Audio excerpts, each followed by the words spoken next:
In the gloomy lands of Norda, where putrid swamps coexist with bare mountain peaks, and the sun only timidly touches the earth, the sinister sorcerer Malgaita ruled. Even the most fearless warriors whispered his name with trepidation, and his deeds were so monstrous that they were afraid to speak out loud.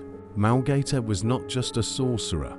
He was the embodiment of darkness, a living monument to forbidden knowledge, and an insatiable thirst for power. Malgaita was born in a forgotten village at the foot of the mountains, but already at an early age, he discovered an unnatural craving for the occult. Instead of playing with children, he studied ancient scrolls found in abandoned tombs and performed terrible rituals with the corpses of animals. Expelled from the village for his abominations, he wandered the world, seeking knowledge and power. His search led him to an abandoned temple dedicated to a forgotten god of darkness.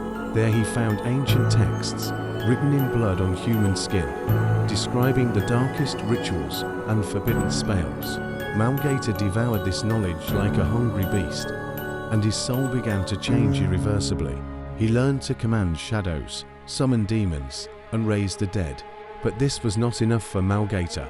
He sought immortality, power over life and death. His search led him to the legend of the Dark Crystal, a powerful artifact that could grant its owner incredible power. The crystal was hidden in the depths of the Forbidden Forest, guarded by terrible creatures and deadly traps. Malgaita gathered an army of undead, demons, and desperate cutthroats, attracted by the promise of wealth and power. They fought their way through the forest, leaving a trail of blood and destruction in their wake. Many fell victim to the terrible creatures that inhabited the forest, but Malgaita, driven by his thirst for power, stopped at nothing. At last they reached the heart of the forest, where the crystal of darkness lay in a cavern shrouded in darkness. It glowed with an eerie light, beckoning Malgaita with its forbidden power. But the crystal was guarded by an ancient dragon, whose skin was as black as night, and whose breath was deadly poison. The battle was epic.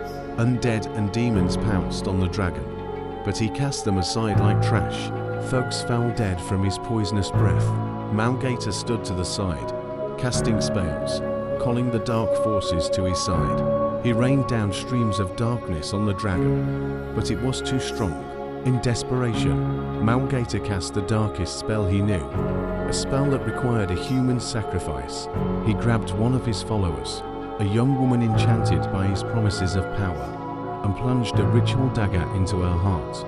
Her blood spilled onto the dark crystal, activating its power. The crystal glowed with a blinding light, and Malgaita felt his body fill with incredible power. He directed this power at the dragon, unleashing a stream of dark energy that tore him apart. The dark crystal now belonged to Malgaita. He absorbed its power, becoming virtually invulnerable. He could move in the shadows, resurrect the dead at will, and unleash spells on his enemies that could destroy entire armies. Malgaita turned his gaze to the world. He began to conquer kingdoms, turning them into his dark provinces. He exterminated entire nations, replacing them with armies of the undead. He enslaved the survivors, forcing them to build him magnificent temples and perform terrible rituals. Soon, most of the world was under Malgaita's power. He ruled with an iron fist, sowing fear and destruction. Only a few brave souls dared to resist him, but their strength was insignificant compared to his might. However, hope was not yet lost. In one of the surviving kingdoms, the last heroes gathered, united against a common enemy. Among them were experienced warriors, powerful magicians, and holy priests, ready to give their lives to stop Malgaita. They knew that defeating Malgaita would not be easy. He was too strong, too powerful, but they believed in the power of good, in the power of hope, in the power of unity. The heroes set out on a long and dangerous journey to find a way to destroy the crystal of darkness and deprive Malgaita of his power. They faced numerous dangers, fighting armies of the undead, demons, and dark magicians serving Malgaita. Many of them fell in battle, but their sacrifices were not in vain. The heroes continued to move forward, driven by their determination and faith in victory. Finally, they reached Malgaita's citadel, an ominous castle that towered over the bleak landscape. The battle for the castle was bloody and fierce. The heroes fought through the undead and demons, fighting their way to the heart of the citadel, where Malgator was. When they burst into the throne room, they saw Malgator sitting on a throne of bones. He was dressed in black robes, and around his neck hung the crystal of darkness, emitting an ominous light. Malgator smiled as he looked at the heroes. He knew they had come to kill him, but he was not afraid. He was too strong to fall at their hands. The battle began. The heroes unleashed all their might on Malgator, but he was invulnerable. He tossed them aside like trash, using dark spells to sow chaos and destruction. It seemed that all was lost. The heroes fell one after another, overwhelmed by Malgator's power. But one of them, a young mage, remembered the ancient legend of how the Dark Crystal was created.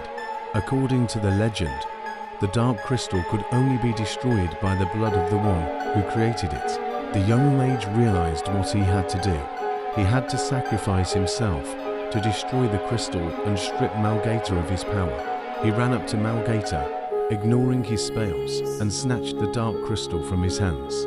He then plunged a dagger into his heart, spilling his blood onto the crystal. The Dark Crystal trembled and then exploded, releasing a wave of pure energy that destroyed everything around it. Malgator was struck by this energy and crumbled to dust. The power of the Dark Crystal was destroyed, and everyone under Malgator's influence was freed. The darkness retreated, and light returned to the world. The heroes who survived the battle were hailed as the saviors of the world. Their names were recorded in history, and their deeds were praised for generations. But no one forgot the sacrifice of the young mage, who gave his life to destroy the crystal of darkness and deprive Malgator of his power. His name became synonymous with self-sacrifice and heroism. And although the world was saved, the memory of Malgator remained as a warning that darkness always lurks in the hearts of men, and that power and knowledge come at a terrible price. And to this day, in the dark corners of the world, Malgator's name is whispered, hoping that he will never return from oblivion to sow fear and destruction again.